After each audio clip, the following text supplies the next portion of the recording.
The JRPG genre is one of the most beloved genres in video game history. There is just something so unique about these type of games, whether that be the memorable characters, the immersive fantasy worlds that you explore, or their fun gameplay mechanics. It's just a one-of-a-kind genre, and for me, I've always felt that handheld devices fit these games perfectly. Well, luckily enough, the Nintendo Switch has some of the best JRPGs on the market, both from third-party developers and with in-house Nintendo-developed games. So today we're going to take a look at the top 15 best JRPGs available for the Nintendo Switch, though do keep in mind that this is only my opinion. If I don't mention one of your favorite games, make sure to let me know in the comments below. Also, because there's always a debate on what is and what isn't a JRPG, if a game is developed in Japan and it's an RPG, it does qualify for this list. But with that said, let's get right into the list.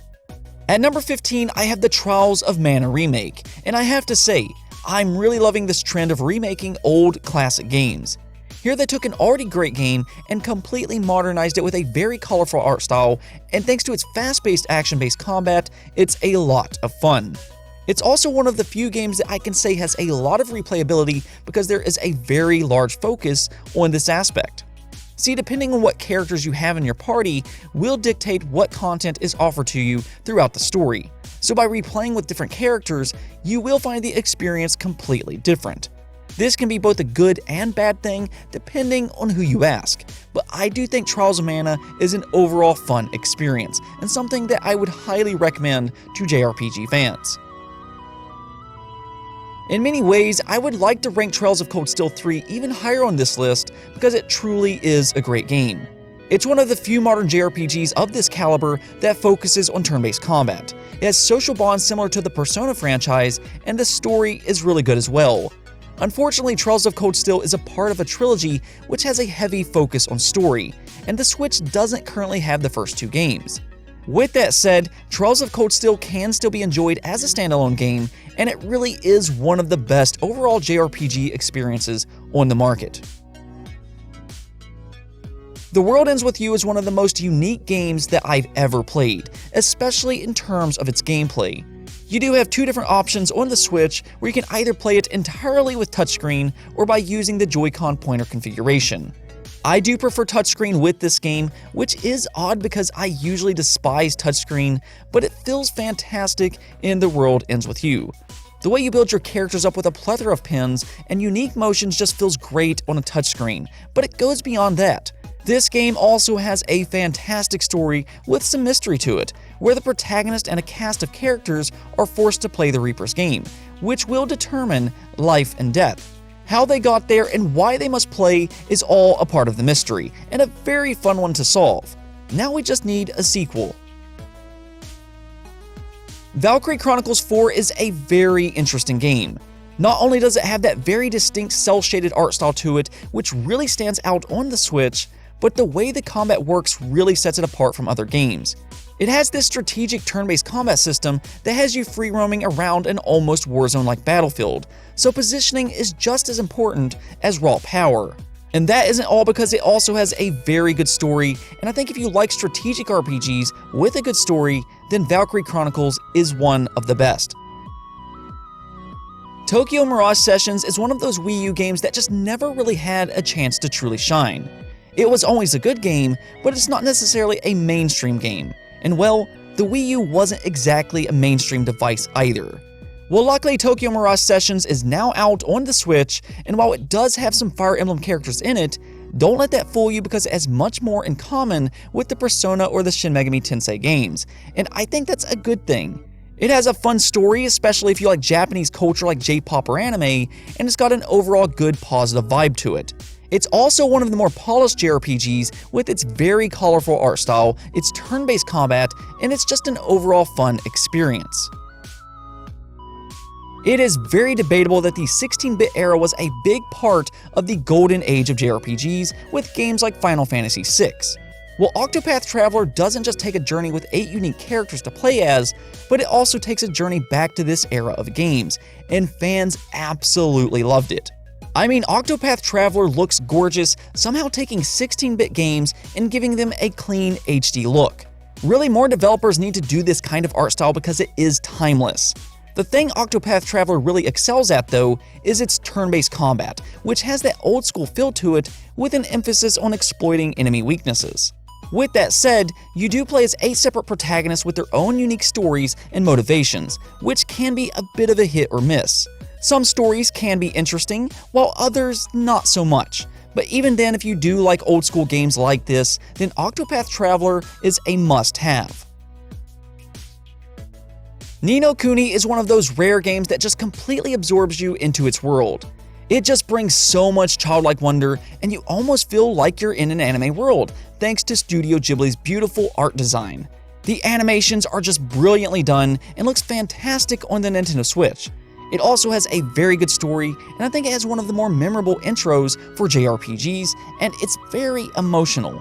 From that point forward, you're absolutely sucked into this world, and even the combat is a lot of fun.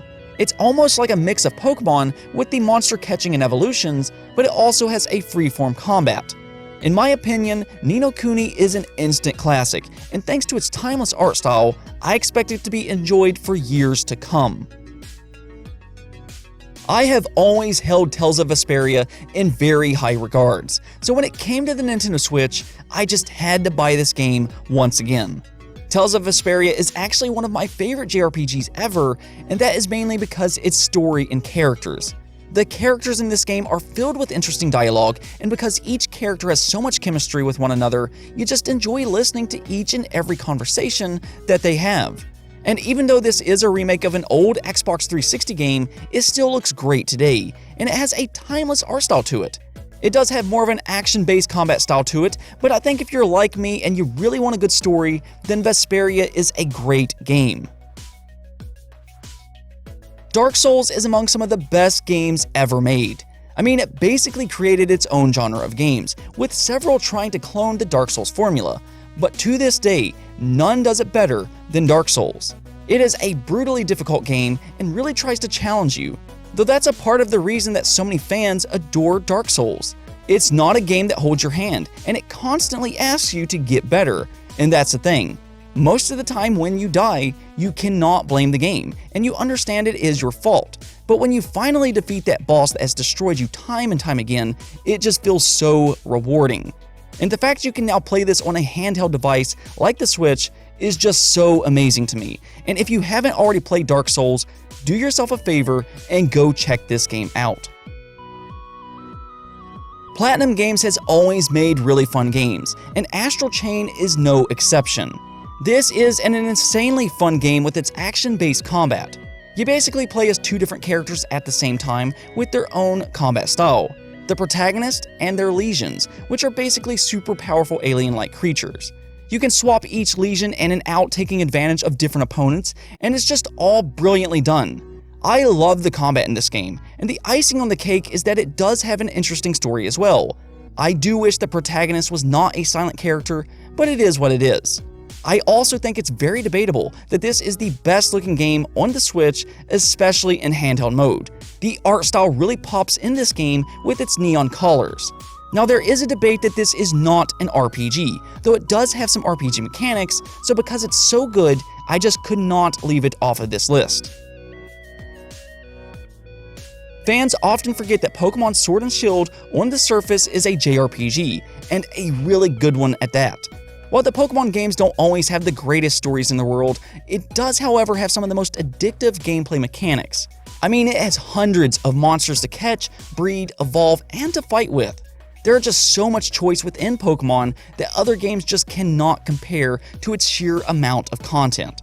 That's the thing though, Pokemon is not a difficult game if you just play the story, but it does have a very complex PvP multiplayer, and that's also something that other JRPGs just don't do.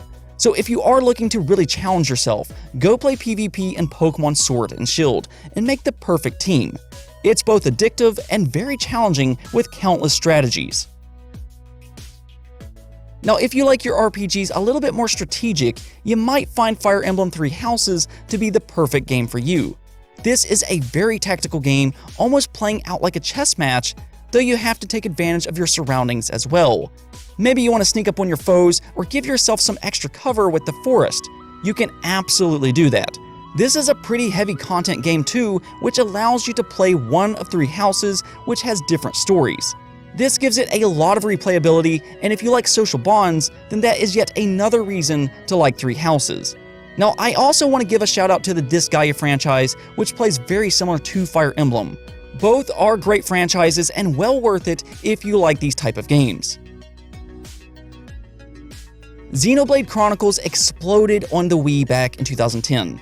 It was praised as an all-time great for its story, cast of characters, expansive world, and fun combat. Well, all those things were true, and now you can play the definitive edition on the Nintendo Switch, and it's even better now. First off, this is not just a simple HD remaster, but rather it's more like a remake. It looks so much better on the Switch, and to top it off, it adds a major expansion with a new chapter. Not just a little bit of new content either, but instead it's an extra 10 to 20 hours of gameplay. Now, I do want to mention Xenoblade 2 as well, because that game also deserves to be on this list.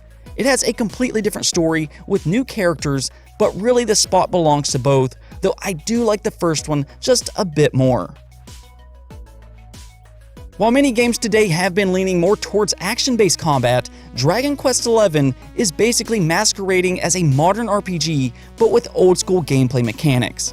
In fact, this is pretty much a 90s-style RPG with better graphics, and I absolutely love it for this reason. It has a turn-based combat system, the story is very good with interesting characters, the art design is fantastic with that Dragon Ball-esque look, and it's just a fun journey from beginning to end. If you like old-school JRPGs and wish we had more games like those, then Dragon Quest XI is the perfect game to play right now. And number 1 on this list goes to none other than the Final Fantasy franchise. Now, I can't just choose one Final Fantasy game though, because there are just so many great Final Fantasy games, and really everybody has their own favorite. You can jump into about any of the mainline Final Fantasy games and just know they're among the best ever created. So whether you play 7, 8, 9, 10, or 12, each are great games in their own right. My personal favorites are probably 7 and 8, though again, they are all great games. I think what makes them so special is in how timeless they are. They have some of the most memorable stories and characters ever made, and for the most part, I think the combat in each game is a lot of fun.